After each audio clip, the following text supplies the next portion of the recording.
Clash Royale. Well, here you have it, guys. 10-5, 4-0 versus Zerg, versus 1-4 and 0-3 versus Terran.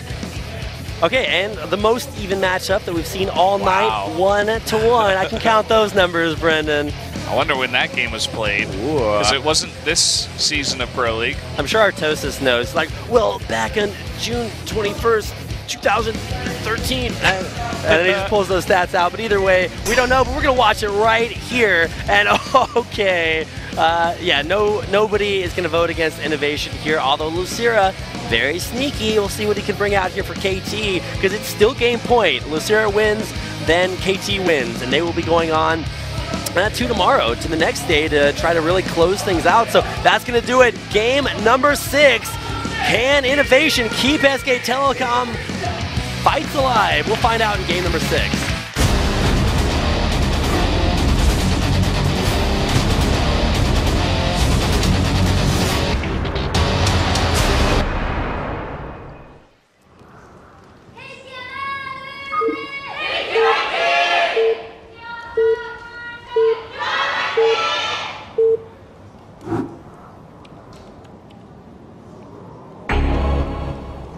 Down here in the bottom right, in the red, KT's hope to keep it away from an ace match is Losira. And in the upper left-hand corner, this is the force of change in the world around us. INoVation. Funnily enough, he doesn't play like that at all. He's that's very true. He's actually just robotic player that very we have. Standard. Yeah. He's like trying to be the Flash, where it's like, I'm just going to be the best mechanical player ever, and I'm just going to bash your head in with my mechanics and my macro. Yep. I'm going to have more stuff than you, and I'm going to attack you at a timing that is good for me and not good for you, and then I'm just going to kill you, and that's it. That's not water in his bottle. It's like, I don't know, WD-40. Got to keep everything all oiled up there. But yeah, we actually do get a chance to see these guys face off against each other tonight for our amusement, and get to see how quickly INoVation can spam his 500 useless APM here at the beginning of the game. Well, it's still intimidation. I think that they should actually show APM to the other player. Yeah, that way, an APM off in the beginning of the game. You have your little brother come over and spam on some keys that you don't have bound to anything. It's like, oh my god, this guy is so good. 5,000 APM. That's Losira, God. Man. He does it by himself. He's got the octopus hand, the tarantula we actually already hand. saw Leenock play. He's the Lean Octopus. So then you're like, wait, aren't you supposed to have 10 fingers? Why do you only have 8? It's like, because I only need that many. But now we actually get a chance to see how the builds are going early on. It's just going to be that early scouting Reaper. We should see an expansion. Oh, I'm so good. Man. How did I know? Wow, Rapid, you're on point tonight. I really am. I know what buildings do. They get built. That they do. And Terrans specifically are the ones that build them. And this is going to be an interesting match, because generally when we see Frozen Temple, we get into these long macro games, and Losira's no chump. You know, we like to talk a lot about INoVation, his crazy macro, his mechanics, how good of a player he is. He's robotic. You know, we take it to that level. Which makes him really good, right? But Losira is really good at, you know, getting down, getting scrappy, getting into weird situations. And maybe he wants to mix it up. Maybe he wants to go for a timing of his own. But he definitely can hold his own in a long macro game here against INoVation. That's very true. He likes to drop. You know, he likes to be aggressive with backdooring tactics. And there's a lot of opportunity to do that on this map. You know, you can attack the forward. You can run by Banelings into the Terrans natural. Oh, man. Drop. Where have we seen this strat before, Brendan? Oh, boy. It's a cyclone, and I'm not talking about a natural disaster. It's coming out here, but if there is that big swell of Zerglings again, that obviously would punish this build very, very hard. Now, it doesn't look like that's what we're going to see, although speed is about to complete. Not quite as much pressure on this somewhat interesting cyclone opening. Yeah, the last person we saw do this was Dream, right? It's another Terran who's playing on a 2-player map against a Zerg, who's actually very similar in play style. You know, Losira and Leenock definitely, you know, very scrappy Zerg players can definitely get aggressive. Oh, he's actually going to get that creep tumor. Nice. Pick off by the Reaper. It's like, oh my god, Brendan, a Reaper did something before in the early game. Yeah. The interesting thing about this for me is that we're actually going to get to see this build played out instead of just shut down by 22 Zerglings at 3 minutes into the game.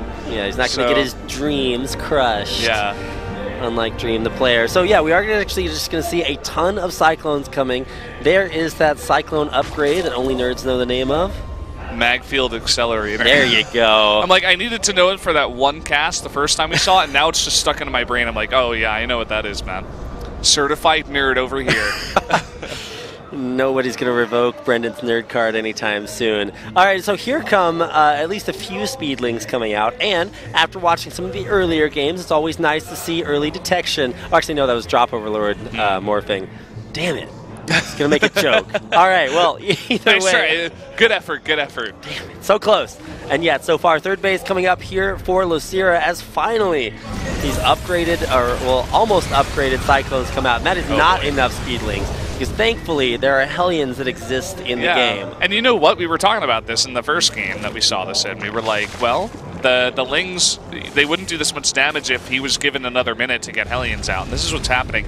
And I'm beginning to see the reasoning behind this build. If you're going against a Ling Queen kind of defense here, the Cyclones are good against the Queens, and the Hellions are good against the Lings. And even once you kill a small amount of Lings, the Queens are the backbone of the defense. And if there's only Queens, and you burst them down with Magfield Accelerator, well, then you're going to be able to snipe a lot of Queens over and over. And you can get into this nice composition as well. It's not like you need to kill the Zerg from here, but you can get so many Overlords on the map as well. I like this play here by Losira, actually getting a sneaky, cheeky little buildings. Wow! Oh, man. Oh man, I got that deja vu where the Cyclone gets caught on the ramp right there. INoVation's little robot heart, a small malfunction. He's like, error, oh, that's okay. Yeah, no, this is actually okay, and this is the big push. Now, Magfield Accelerator does so much damage, and that's going to be the end of this hatchery. Look at those transfuses, not enough. And you can see this composition, it really just cannot fight straight up against the Cyclones. Now these Queens get off green, but that's the end of one.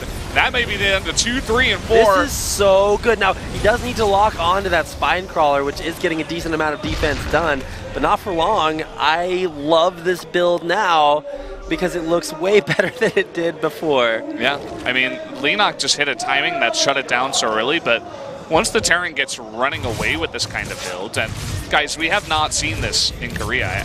This is my second game seeing it, and it's my first game seeing it as it works, you know, as it was intended, right? So we're kind of just learning with you guys, and it's a really cool experience. Now he begins to add in tanks a little bit later, and it makes sense because you don't need the tanks super early with the very meta kind of defense that that Zergs are trying to go for nowadays. Yeah, and I mean, Blue Flame is about to finish there as well, so even those tanks, when they do come out, are going to be very, very well defended. Now, oh man, what are you guys doing there? The Banelings walking up to the corner. Now, theoretically, that's to get picked up and then dropped into the main. Possibly you could also run them back by, but this is actually an interesting adaptation, just dropping everything. Now, the downside is that those Overlords will actually just die so quickly. And they don't have Overlord speed either, so that's actually about to finish. Okay, I was a little bit worried. It's like, you don't go for this big drop play with no Overlord speed. The thing about this is that it's an interesting idea. You can get on top of the tanks before there's a lot. Also, you can get on top of the Cyclones. The Cyclones are good because they can kite for so long, but if they can't kite, well, you know, it's an interesting idea. The only thing is that, I mean, look at this. Look at how fast the Overlord dies. If INoVation sees this coming in, he can snipe 2, 3, 4 of those Overlords before they drop anything. And so ideally, the micro positioning or the micro that Losira would have to do is to see which Overlords get locked in, dump the units out of them, and then use them as sort of meat shields for the rest of the Overlords to come in from behind and get these drops down where they need to be. Now, there are siege tanks out right now, and it doesn't look like Losira is looking to expand to take a fourth anytime soon. So we are going to see a push out from both players. I almost said both teams, but that scan is so good because he sees not only is that base not saturated, but there's no lair. He's like, okay, what are you doing here? What's going on? Let me make a wall. Let me be safe. We got a sensor tower here too. And Losira's going to go around it here. INoVation does need to see this coming in. He's making a second sensor tower, but that's it's not where time. you want to build that, man. Here we go. Close. It's not close. The links Oh get in. my God, how do you not make that wall tight? It's actually just going to drop absolutely everything all over INoVation's army.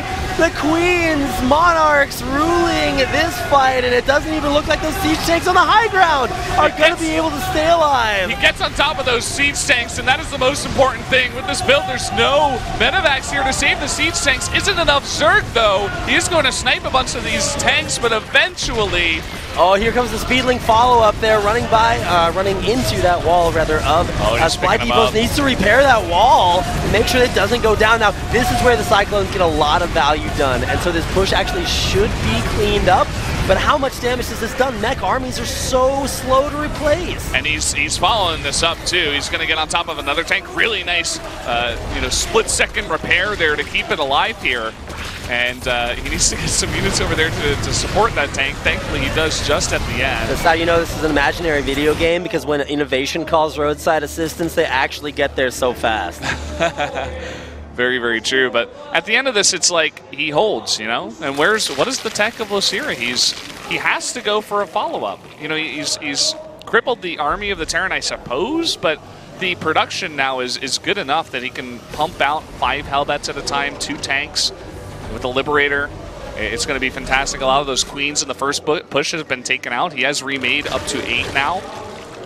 But it's not going to be an easy second push here. More so like desperation. There's even going to be +1 armor for these mech units as well. Now it should be noted, when you look up at the worker tab, not only is Losira not taking a 4th base, but he's down almost 20 workers to the Terran player. Now that should actually signal bad things for you. And you're starting to see him. Oh wow, he's actually losing some of those leading overlords that still have units in them, trying to drop everything on here. But is this push going to be as successful as the last? There's Liberated, there's tanks, there's Hellbats everywhere, but look at everything raining down from on high. Is this going to be the recipe for Losira to take KT in the next round? He's certainly looking a lot less good on that push than he was in the previous one. Just not enough. It was the desperation second push, and where do you go from here? There's no transition point. GG, that's going to be it. We're going to an ace match, guys. Damn. Okay, yes, turns out Zerg actually does run out of gas when you don't build a 4th base, don't go above 40 drones that game. The first push actually looks so scary, but the mechanical beast INoVation makes that Cyclone build work and makes it actually look pretty good. That he does. If there's no pressure early on and all you have is Lings and Queens, by the way, Oof would get it. Yeah, just like last time, he'd get it this time too. Yeah, nobody ever asked if he ever gets any jokes, because you already know if he gets it. He would get it. Says it on the shirt. Well, it also says sorry on the shirt, but we're not going to feel that guy anytime soon. Either way, it's tied up at 3-3, and that does mean that we will be going to an ace match. INoVation bringing it back almost kind of feels like Losira, kind of lost that game rather than INoVation winning it. He actually just sat in his base and defended, which does still take a lot of talent to do. He kind of just made a composition, and Losira was like, I have this one push. I've got an idea. And it was close. It almost worked. I don't even know what he could have done all that much better either. He got the Queens on top of the tanks. Maybe he was fighting away from the tanks for too long. Like, if he got onto the tanks right away with his Queens, maybe then. Because he was fighting on the low ground for probably about 15 seconds while the tanks were sieging all of the Queens, all of the Lings. And maybe because the mech army is so slow to build, you actually just win that fight and then go back and start your macro up. But I guess he figured that he was too far behind on drones and economy, that there was no way that he could come back in that situation. Tried the follow-up push, it did not work. And it's just what happens when you try to run into the impenetrable Terran wall. Yes. Apparently now I ran out of words, so I can't speak anymore. But either way, it's going to tie things up and take us to this ace match. And I'm always super excited to see exactly which players each team bring out. Are they, trained snipers? We're going to see Zaun come out again, man. Who's it going to be? I mean, it's New Gettysburg. For New Gettysburg, the first time around, we had Stats versus Myungshik. I wouldn't mind seeing Stats once again. I'm not sure if TY is comfortable on this map. Zest is another interesting choice, because in the past it would always be Zest, but would it be today? I'm not 100% sure. Well, this is where we get a chance to spoil things for you, but we're not going to. We're not going to. Good guy casters over here. Now that we're on stage, it's unavoidable. Oh, man. You can see who they are. The ace match coming up. SK Telecom versus versus KT. Gonna take the S off there. For our ace match, this is where we cut to an anticlimactic commercial break. No. We're actually... That would be the biggest troll of all time. We're not going to do that to you guys here. Oh, the lights are off in the Nexon Arena. Who will it be? The ace match players for SKT and KT are... Standing in the dark, who it's going to be?